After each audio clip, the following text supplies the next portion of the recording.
మీ talent అయితే amazing, నిజంగా చాలా బాగుంది. Thank you.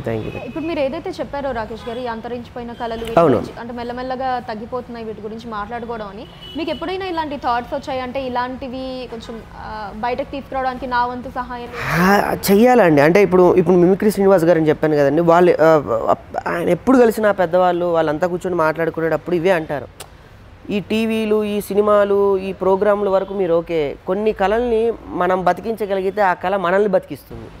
ఈ మిమిక్రీ కళ అనేది మా గురుగారు డాక్టర్ నేరల వేణుమాధవ్ గారు కనుక ఈ భారతదేశ వ్యాప్తంగా, ప్రపంచవ్యాప్తంగా ఆయన తిరిగి ఇది మిమిక్రీ అనేది ఒకటి ఉంటుంది, అసలు మిమిక్రీని కనపెట్టిందే వారు. అటువంటి వ్యక్తి కృషి చేయకపోతే ఈరోజు మిమిక్రీ అనేది ఒకటి ఉంటుంది, కొన్ని వందల మంది మేము ఇలా బతకం. అలాంటిది మనం దాన్ని బాగా కృషి చేస్తూ వెళ్తే కనుక డెఫినెట్గా మనకు గుర్తింపు, మనకు ఒక ఆ టైప్ అందరూ ఉంటారండి. అందరిలో మనం వెళ్తే పెద్ద ఏముంటుంది చెప్పండి, మనకంటే ఒక సపరేట్ జంక్షన్ ఉంటే బాగుంటుందని నా డిజైన్. డెఫినెట్లీ నేను ఎప్పుడైనా ఇందులో ఒక డిగ్రీ చేయాలని నా కోరిక, ఇందులో డెఫినెట్లీ చేయాలి. అలానే ఈ మధ్య అందరూ కూడా మనకి సోషల్ మీడియా అన్నది విస్తృతంగా డెవలప్ అయిపోయింది, డిజిటల్ మీడియా అన్నది కూడా. Social media is depend on to the art కాదండి, అది ఎందుకు అనేది ఇప్పుడు డిజిటల్ మీడియా అన్నది మనకి బాగా ఎక్స్పాండ్ అయిపోయింది, ప్రతి ఒక్కళ్ళు కూడా వాళ్ళ ఓన్ ఛానల్స్ పెట్టుకుంటున్నారు. ఓన్ ఛానల్స్ పెట్టుకొని ఎవరి టాలెంట్ వాళ్ళు చేసుకోవచ్చు. కాకపోతే ఒక దరిద్రం ఏంటంటేనండి, ఈ సోషల్ మీడియా, యూట్యూబ్ ఛానల్ వచ్చాక ఎవరి వాళ్ళు కానీ అక్కడ ఏంటంటే నిజమైన టాలెంట్ బతకట్లేదు. ఎవరినో తిడితేనో, ఏదో కాంట్రవర్సీ చేస్తేనో అక్కడ వ్యూవర్షిప్ వస్తుంది తప్ప, మీరు కూర్చొని ఒరిజినల్గా మీ టాలెంట్ మీరు ప్రూవ్ చేసుకొని అది కనుక యూట్యూబ్లో పెడితే ఎవడు చూడడు. మీరు ఎవరినైనా తిట్టి పెట్టండి, నైట్ వైరల్ అవుద్ది. తిట్టుకోవడం ఒక వైరల్ అయిపోయిందండి ఇవాళ రేపు. ఒరిజినల్ టాలెంట్ ఎక్కడ లేదండి. ఏది రాకేష్ గారు మాకు ఒక వైరల్ వీడియో ఇవ్వండి అయితే. ఇప్పుడు అయ్యయ్యో అలాంటి ఇదే ఇప్పుడు అన్నానుగా సోషల్ మీడియా మీద ఇదే పెద్ద ఇది. ఇప్పుడు మనం ఇలా కూర్చొని ఇంత పద్ధతిగా మాట్లాడుకుంటుంటే ఎవడు చూడడు. పక్కన మీ పక్కన ఏదో బీరు బాటిల్, నా పక్కన ఏదో అమ్మాయి కూర్చొని ఒక కాఫీ షాప్లో ఒక సెటప్ వేసుకొని ఒక యాంకర్ చూసారా బీరు తాగుతూ యాంకరింగ్ చేస్తుంది, జఫా జఫా జఫా, రాకేష్ పక్కన ఎవరు ఆ అమ్మాయి, ఇలాంటివన్నీ వేస్తే వ్యూవర్షిప్ వస్తుంది. అలా చూసే ఏదైనా పీక్ వెళ్ళిన తర్వాత మళ్ళీ ఫస్ట్కే వస్తారు, ఆ నమ్మకం నాకైతే ఉంది. సో ఇదంతా అయిపోయిన తర్వాత మళ్ళీ సేమ్ మనం బ్లాక్ అండ్ వైట్ డేస్ మళ్ళీ వస్తామండి, చచ్చినట్టు రావాలి. ఇప్పటికి వచ్చేసాం ఆల్మోస్ట్.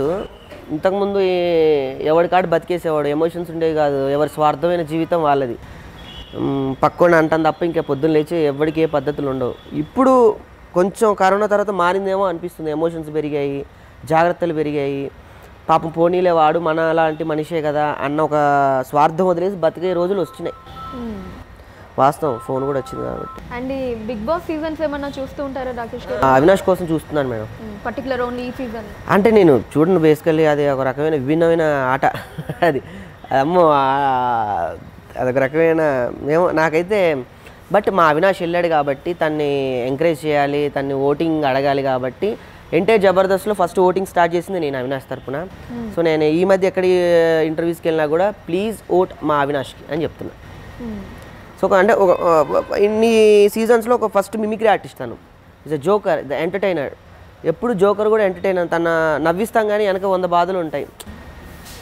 ఈ కోణంలో వచ్చిన ఫస్ట్ ఆర్టిస్ట్ తను.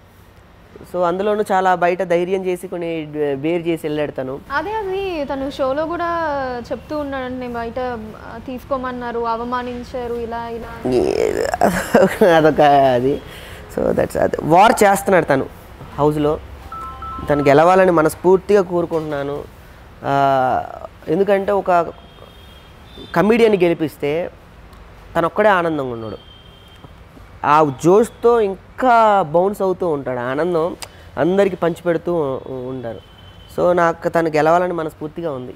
యాజ్ అ ఫ్రెండ్గా కావచ్చు, వెల్ విషర్గా కావచ్చు, మీరు అవినాష్ డెసిషన్ని సపోర్ట్ చేస్తారంటే ఇప్పుడు ఈ ప్లాట్ఫామ్ వదిలి ఏదైతే తను మీరు ఇందాక అన్నట్టు రిస్క్ తీసుకొని ఎంటర్ అవ్వటం, అంటే ఇందులో మనం ముసుగులో గుదులాటుగా మాట్లాడుకోవాల్సిన అవసరం లేదు, ఎందుకంటే తనే షోలో బాహటంగా చెప్తున్నాడు మళ్ళీ నన్ను తీసుకొని అన్నారు ఆ షోలోకి అని చెప్పి. సో ఈ డెసిషన్ ఏదైతే ఉందో అది ఫ్రెండ్ అండ్ వెల్ విషర్గా సపోర్ట్ చేస్తారా? మీరు కాంట్రవర్సీ చేయననే కాంట్రవర్సీ చేస్తాను.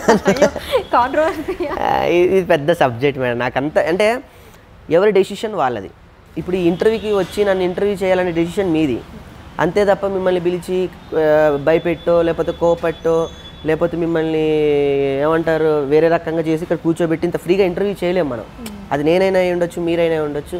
అది ఎవరి ఇష్టం వారిది, అది ఎవరి డెసిషన్ని మనం కాదనలేము. అది ఎవరి ఓన్ డెసిషన్ వాళ్ళది లైఫ్లో. సో తనకి అది నచ్చింది, తను అది చేశాడు అంతే తప్ప మనం ఏం అనలేంగా, అనకూడదు కూడా. సో అదే సరే ఓకే, అది మీ వరకు వస్తే మీకు అలాంటి ఆపర్చునిటీ మీరు వెళ్తారా? తల్లి మా ఇంట్లో నేను గంట కూర్చోమంటేనే నాకేం అర్థం కాదు, ఏంటి 4 గోడల మధ్య అని. ఎంత సొంతగా ఇల్లు కట్టుకున్నా కూడా ఒక రోజు బాగుంటుంది, 2 రోజులు బాగుంటుంది, 3 రోజుల తర్వాత మనకే మార్చేయాలి, ఆ సామాన్లు ఇక్కడ, ఈ సామాన్లు ఇక్కడ, బయట తిరగాలని వెళ్ళిపోవాలి ఉంటుంది. మనకి కష్టం, ఆ హౌసే కష్టం. సో ఇన్ కేస్ అఫీషియల్లో వచ్చినా సరే వెళ్ళరు. అండ్ ఇంకే ముందు ఎప్పుడైనా వచ్చిందా? డెఫినెట్లీ వచ్చే ఉంటుంది, వెళ్ళలేదైతే. ఓకే. మా అన్నయ్య నన్ను అడిగారు, ధనరాజు గారే, ఎరా వెళ్తావా మాట్లాడినా. అసలు ఫస్ట్ వద్దంటారు, మా ఇంట్లో వాళ్ళే వద్దంటారు. మా అన్నయ్య కూడా తెలుసు నా బిహేవియర్ ఏంటి, నేనేంటి అని. నేను సూట్ అవ్వను అక్కడ చాలా ఉంటాయి. ధనరాజ్ గారు మీరు వెళ్తారా? ఖచ్చితంగా. మీరు బిగ్ బాస్కి వెళ్తారు, వెళ్ళి ఏం చేస్తారు అక్కడ? అంటే మామూలుగా ఇట్లనే ఇంటర్వ్యూ చేస్తారు అందరిని కూర్చోబెట్టి? అక్కడ ఇంటర్వ్యూ చేసే ఉండదు కదా, మేబీ టాస్క్. అక్కడ అన్ని కెమెరాలే ఉంటాయి, మీరు ఏ కెమెరా దగ్గర కూర్చుంటే అదే ఇంటర్వ్యూ. అప్పుడు బిగ్ బాస్ చేయాలి ఇంటర్వ్యూ అంటే వెళ్ళాలని ఉంది మీకు, అంతేనా? సో నెక్స్ట్ సీజన్లో తను వెళ్తుంది. సో ఇప్పటి నుంచే మీరు తను బిగ్ బాస్కి వెళ్ళడానికి ప్రమోట్ చేయండి బాగా. సో ఇది నా ఇంటర్వ్యూ కాదు, మీ నెక్స్ట్ సీజన్కి మిమ్మల్ని ప్రమోట్ చేయడానికి నేను వచ్చి ప్రమోట్ చేస్తున్నాను. థ్యాంక్ యూ అండి, thank you so much. First promoter మీరే అయితే. Thank you. ఇలాంటి ఇంట్రెస్టింగ్ వీడియోస్ కోసం తప్పకుండా మా ఛానల్ని సబ్స్క్రైబ్ చేయండి.